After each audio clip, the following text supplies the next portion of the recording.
Can we give Jesus some praise this morning? He is not dead, he is living, he is alive, he's risen. Okay, you can have a seat.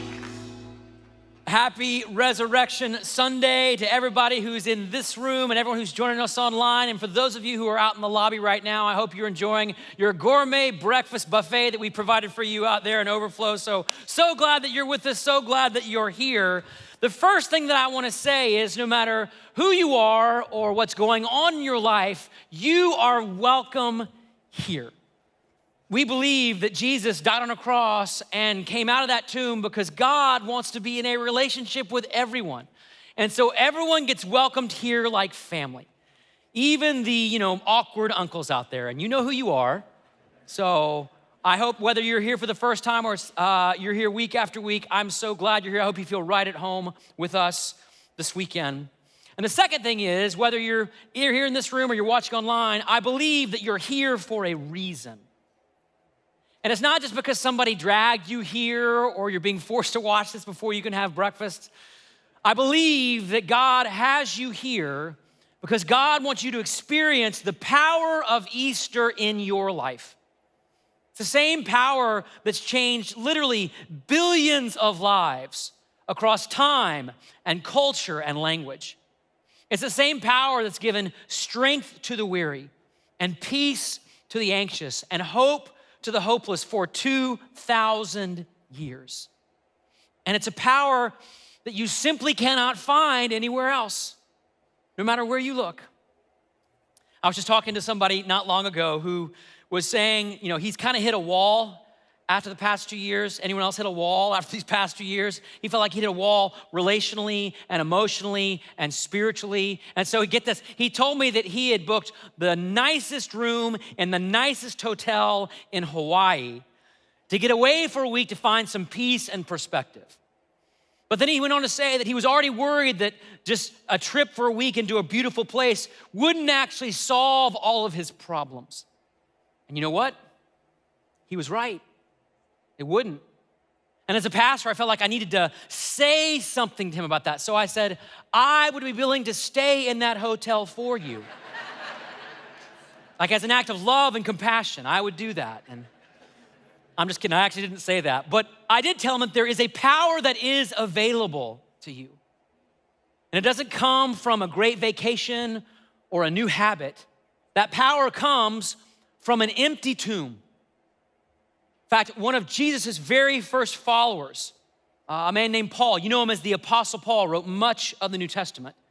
He once said that the same power that raised Jesus from the dead can actually live in you. Did you know that? Which means the same power that literally brought Jesus back to life can bring you back to life, or your marriage back to life, or your mental health back to life, or your sense of purpose back to life. And to prove it to you, because I know some of you are going, I'm not so sure about that. To prove it to you, in a few moments, you're gonna see real people just like you walk up on this stage and say yes to the life-changing power of Jesus and get baptized. And some of you who are in this room right now, for some of you, that might actually be you, even if you don't know it yet. Because Easter is not just an event we remember, it's a power we can experience in our lives. But there's a catch. There's a catch. And I'm not talking about a catch like, the fine print in those prescription drug commercials. You know what I'm talking about? Where there's someone like skipping along the beach and they look happy and healthy, and it's because they found this new miracle drug, Lufthansa. That's actually a German airline. But anyway, it sounds right. It kind of sounds like one of those drugs. So they're skipping along the beach. They found this new miracle drug. Life's better. Life's great. But then this voice comes on at the end of the ad. You know the voice. It's like at 10 times speed that says, some people who take Lufthansa, their skin falls off and their heart explodes. That's kind of terrifying fine print, right? So that's not the fine print. That's not the catch that I'm talking about. With Easter, the catch is literally a catch. In other words, it's you taking a leap of faith and giving your life to Jesus, not knowing how that's gonna all turn out, and trusting that he's alive and that he'll catch you. Because that's what unleashes the power of Easter in our lives. It's a leap of faith. But of course, taking a leap of faith in life isn't easy, is it? I remember when I was just a kid growing up, when I was little, and my mom was teaching me how to jump off a diving board. And she would swim out into the water, like right below the diving board, and raise up her arms and say, I'll catch you, just jump. But even though she was just a few feet away, I would feel so paralyzed by fear that I would turn back and walk off the end of the diving board, and then I'd walk back out and I'd look at her, and then I'd walk back off the end of the diving board, then I'd walk back out and look at her. And this happened over and over and over until she finally said, Scotty, you can't keep walking off the back of the diving board. You're 35 years old. You're gonna have to jump at some point. Taking a leap of faith in life, in whatever part of life, it's not easy, is it? And this is especially true when it comes to Jesus, not just because Jesus asks us to surrender our whole life to him, but think about it, the story of Easter, the story we're here to celebrate today, that took place 2,000 years ago. So it's natural to have some kind of questions about it. Like, how do I know that the tomb was empty? Like, what proof is there that this Jesus is actually alive? Like, what proof is there? And now, just so you know, there's actually a lot more evidence for the resurrection of Jesus than you might think. For example, when that event happened, there weren't just a few eyewitnesses. There were literally hundreds of people who saw him, talked to him, touched him, had an encounter with him. People who could have refuted the stories that were written in the Gospels if they were made up. And not only that, the very first witnesses at the tomb were women. Now, why does that matter? Well, because in that day, women were considered inferior and untrustworthy. In fact, if you were a woman living in the first century, you wouldn't be allowed to give testimony in a court of law because it wouldn't be considered trustworthy testimony. So think about it. If you were gonna make up a story about a guy being raised from the dead, I mean, that's already pretty hard to believe. If you're gonna make up that story to try to convince people that it's true, the last thing you would do is have women be the key witnesses to the event. But maybe the most compelling evidence, at least for me, is that the very disciples who ran in fear when he was crucified, saying, I'm not gonna go down with that guy. They ran away in fear. Years later would all give up their lives telling the Easter story. Why? Because it happened. I mean, think about it. People don't give up their lives for something they know to be untrue. So I don't believe that faith in Jesus or believing in Jesus, I don't believe the obstacle to that is a matter of evidence. I think there's actually plenty of evidence. And if you have those kind of questions, we'd love to talk more about it because there's plenty of evidence. I think the main obstacle people have for belief in Jesus is a matter of experience. In other words, I don't think you need another argument for Jesus. I think you need an encounter with Jesus, a real life encounter with him in your life, because that's really the only way to move from doubt to belief. So for the next few moments, I want to take you back in time to part of the Easter story, to this encounter that the risen Jesus had with this man who did not believe. In fact, he refused to believe, at least at first. Some of you may already be guessing who I'm talking about because for 2,000 years, he's been labeled as like the world's greatest doubter. And you know him as doubting. See, everybody knows the story, even if you don't know about the Bible Easter, everybody knows doubting Thomas. I mean, it's kind of sad. I mean, he had this one moment of doubt and he got labeled for like the rest of history. Like imagine if you did one thing wrong and everybody forever like knew that about you. I mean, I can think of all the things that I would get labeled for, my goodness. So I don't like to think of him as doubting Thomas. I like to think of him as legitimate questioning Thomas, you know? Because he had some like legitimate questions. I mean, we all do, don't we? If you think about it, he had some legitimate questions about this whole raised from the dead business. So I'm gonna put a few verses on the screen. We're gonna walk through part of the story together. And when you see words that are written in red, I want us all to say those words out loud together, okay? So this is from the Gospel of John, the Gospel according to John. That's how the story goes. It says, now Thomas, also known as Didymus, that just means twin. So Thomas most likely had a twin brother, one of the 12 disciples, was not with the disciples when Jesus first came to them. So he missed the first experience.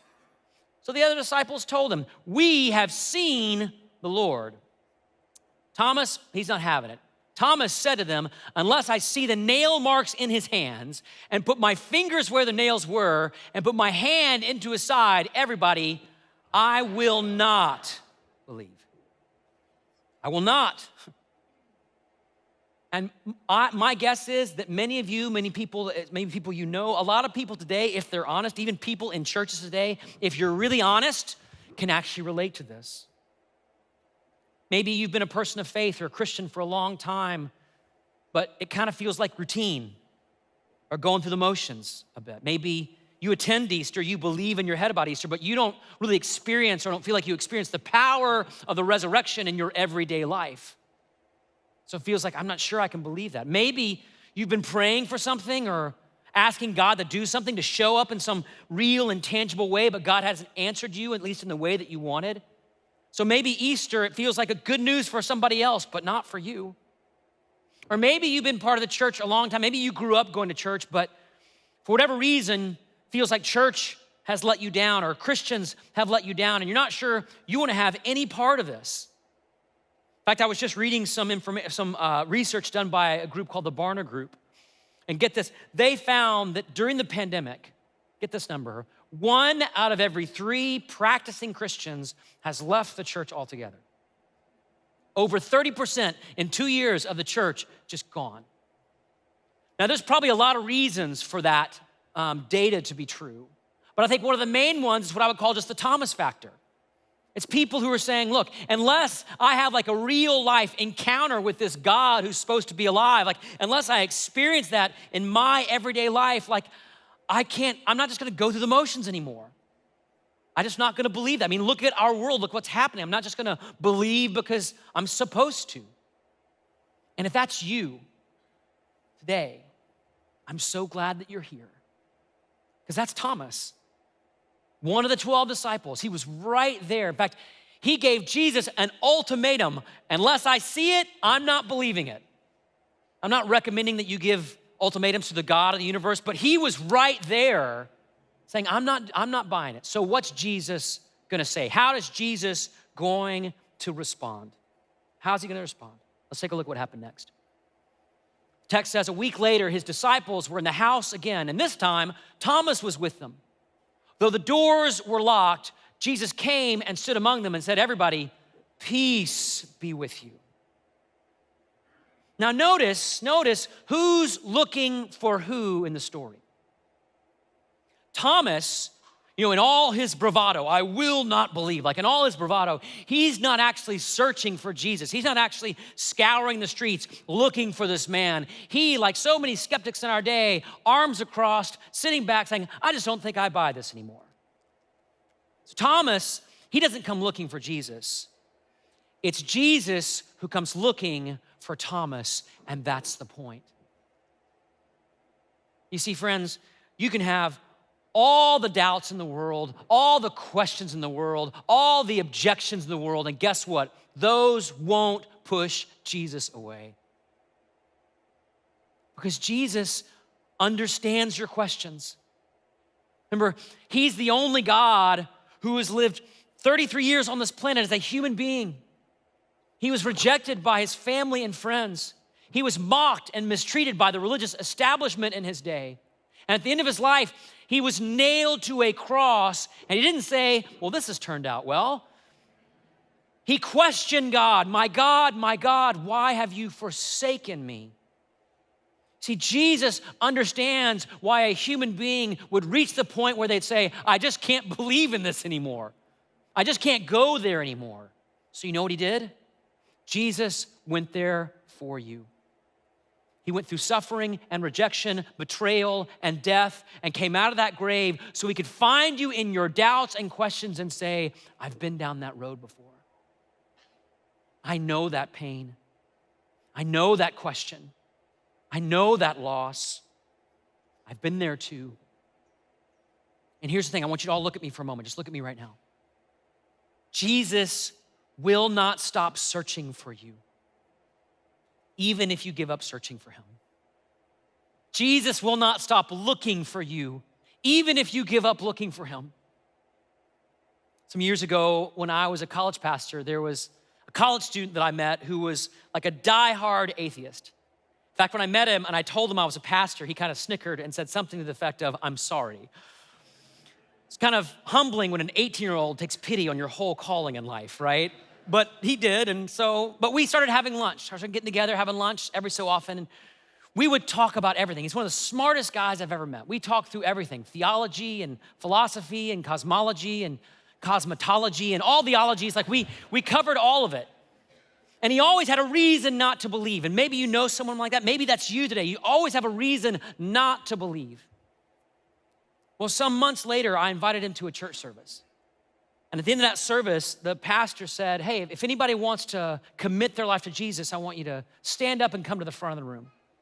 And I thought to myself, there's no way that this student's gonna do that. Like, he's a committed, outspoken atheist. And I've told him this story dozens of times. And pastor to pastor, it wasn't even that good of a message, okay? Don't look at me like I'm judging the guy. You guys think this like every week. Like I know, I can tell when you're thinking that. So I get it. But to my surprise, in that moment, my friend, the student, he stood up. And then he walked to the front of the room. And then he got down on his knees. And he committed his life to Jesus, this diehard atheist. And afterwards, I found him and I kind of asked him, like, what happened? And he looked at me like, "Aren't you a pastor? Don't you know how this works? Like, what's wrong with you?" And he told me, all my life, somewhere deep down, I've been looking for God. But today I realized I didn't have to look for God anymore because God had already come to find me. And guess what? God has come to find you too. And sometimes he finds you in the most unexpected places, like in a church service, even when the message isn't that good. But Jesus isn't done yet. He doesn't stop there. Look at what he does next. Look what he says. He looks at Thomas and he says, "Thomas, put your finger here. See my hands. Everybody, reach out your hand and put it into my side. Stop doubting and believe." Now, I've heard this story for over 40 years, and it wasn't until this past week that I realized how gross this moment is, right? Like he's like, "Put your hand like into my side, like into the wound." Like, that's disgusting. That violates like every COVID guideline there is, right? Like that's all of them. But notice in this moment, Jesus is asking Thomas to take a step of faith. Reach out, he says. In other words, get up out of your chair, walk across the room, experience me for yourself, and see for yourself if I'm real. And by the way, that's what we have to do as well. I know you're sitting and watching right now, but faith in Jesus isn't a sit and watch kind of thing. It's not just a Sunday to Sunday kind of thing. It's a get up, it's a reach out, it's a take a risk kind of thing. And Thomas did. He got up to see for himself. And look at what he said when he experienced Jesus in person. Thomas said to him, everybody, "My Lord and my God." That is quite the transformation from "I will not believe" to "my Lord and my God." And by the way, these weren't just nice sounding words for Thomas in the moment. Thomas would spend the rest of his life living out these words.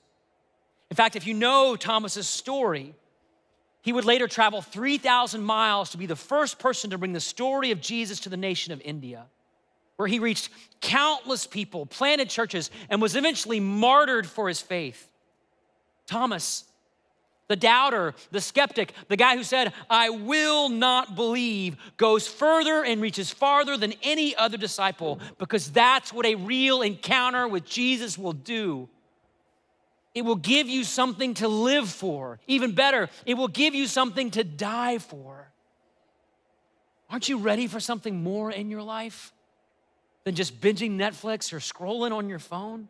Aren't you ready to encounter Jesus for who he says he is, your Lord and your God, your Savior and your King? Because that's exactly what you'll find if you take that leap. Now, I know what some of you may be thinking. Well, this was sure easy for Thomas. I mean, Jesus was right there in the room with him. He got to encounter him in person. He was right there in the room, and you know what? He was. But that doesn't mean that Jesus can't encounter you in this room today. In fact, if you know the story, immediately after this moment, Jesus tells Thomas, by the way, the blessing in this story, the blessing in this moment is not even really for you. It's for the people who will come after you, who never touch my hands or feel my side, but they reach out anyway. It's for people who will live 2,000 years from now. Plumbers and nurse practitioners, artists and app developers, senior executives and single parents who aren't even sure that Jesus is real at all, but they reach out anyway. That's who the real blessing is for, because they, even more than Thomas, will experience in their life just how real and powerful and loving Jesus really is. That's why I'm here. That's why I do what I do. It's because 25 years ago, God found me on the floor of my college dorm room, feeling like I had failed God and I'd lost my faith. Jesus found me and said, I'll catch you, just jump. You don't have to do anything else. Like, I've paid for your sins on that cross, and I walked out of that tomb, just jump. And I did. And he caught me. And he'll catch you too. He will catch you too. But don't just take my word for it. There's a woman in our church named Rachel who was kind of living out her dream life, but in the midst of all that discovered that there was something missing in her life, a sense of joy, a sense of purpose. And so she reached out to find if this Jesus person was for real, and Jesus changed her life entirely. But I want you to hear it from her. So let's take a look at this video.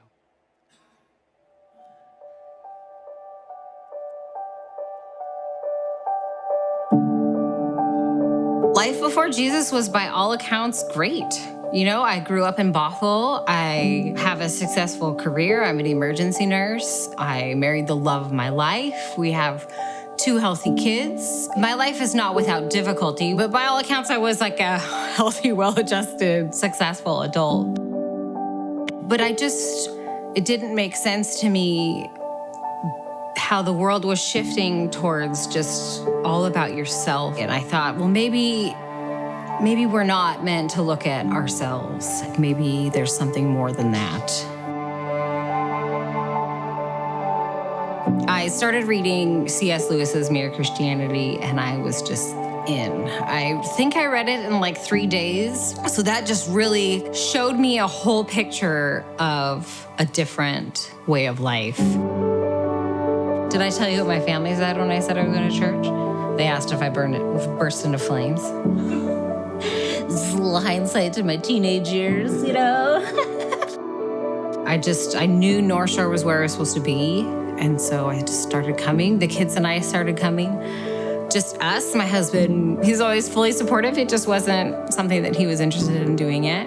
I remember at the beginning of my walk with Jesus saying to my husband that Jesus doesn't make any sense until it makes perfect sense. And it was just like being willing to take that step down that road is absolutely life-changing. Over the last 4 years, I've seen Jesus move in my life, but I've also seen Jesus move in my husband's life. I think he has seen in me what Jesus can do, and I think it's been inspiring to him. So my husband started coming with us, and that was really special because in January, my daughter came to me and said, I want to get baptized. And I was like, this is my chance. And so we ended up, both my daughter and I got baptized on January 30th, and my husband and son got to be there to see it. My before perception of Christianity was a bunch of people lacking in joy. Like, they're just like joyless people that are following these rules. And then I have come to like understand who Jesus is, and that there is just this overwhelming joy that comes from Jesus that is just completely different from any other joy you can find in the world. I could look at my whole life with so much more gratitude and just so much more purpose.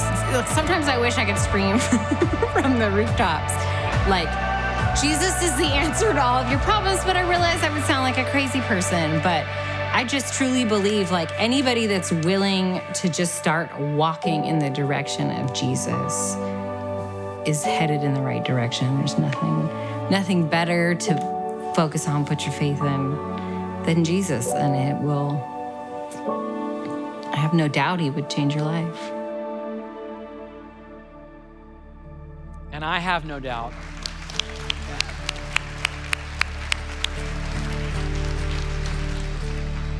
And friends, I have absolutely no doubt in my mind that he will change your life too. Because if I can be that crazy person on the rooftops right now, Jesus is the answer to all your problems. He's what you need in that relationship. He's what you need to confront that habit. He's what you need to deal with that shame and regret that's been weighing you down. He's what you need to find real joy in your life, but you have to reach out. You have to take a step. And so I want to give all of you an opportunity to take what may sound like the craziest step of your life. I'm going to give you the chance right now to come forward and say yes to the life-changing power of Jesus in your life by being baptized. Now, I know some of you are thinking, Scotty, like, why would I do that? I'm here with family, like, we have brunch plans, like, come on. But it's like Rachel said, like, Jesus doesn't make sense until it makes perfect sense. And think of all that you've been hoping for, looking for, striving for, and all the ways the world has let you down. But Jesus, he came down from heaven. He lived a perfect life. He died for your sins. He walked out of that tomb. And if that's true, the only rational response is to surrender your life to him.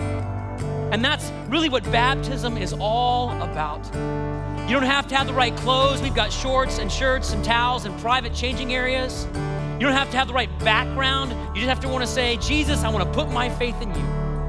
And if you're still wrestling through questions or doubt, you're not sure, come on forward. We have pastors who'd love just to talk with you, answer questions for you. And by the way, if you're watching online right now, there's a QR code you can scan. It'll take you to a page where you can sign up to do this right now. You can do it from home right now. But you'll never know that he's real. You'll never know that he's alive unless you jump. And so I want to invite everyone in this room, everyone who's watching, everyone in the lobby, if you would stand to your feet if you're able. Go ahead and stand up. Everybody stand. And in just a moment, I'm going to count to 3. And if you want to be baptized, I'm going to invite you to come forward down to this side of the room, like right over here, right down that sign, right over here is where you're going to go, okay? Some of you are feeling like, I need to do this, but you're afraid or you don't want to, you don't want people to see you. That's the enemy using fear to keep you from what God has for you. Don't listen to it. Be bold today. Take a step in your faith today. Because here's the thing, there's no one else that can catch you. There's no one else that can heal you. There's no one else that loves you like Jesus. And he is not dead. He is alive and he's risen. And his arms are open wide saying, I'll catch you, I'll catch you. Just jump. So church, you ready? Some of you right now, your heart's beating fast. I know you're ready. This is your moment, okay? I'm gonna count to 3, all right? 1, are you ready? 2, it's gonna change your life today. 3, come on forward, take that leap.